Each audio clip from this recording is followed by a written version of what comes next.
রহমতের নবী বললেন, যারা আমার অনুসরণ করে তারা জান্নাতি।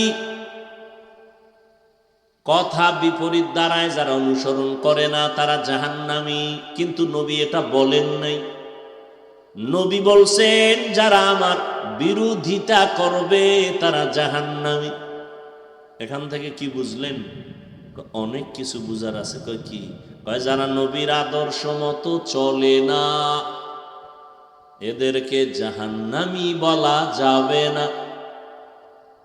তো কি বলা যাবে? কয় বলার আগে ভাবতে হবে এরা দুই দলের কোন দল। যারা নবীর আদর্শ মতো চলে না তারা দুই দল।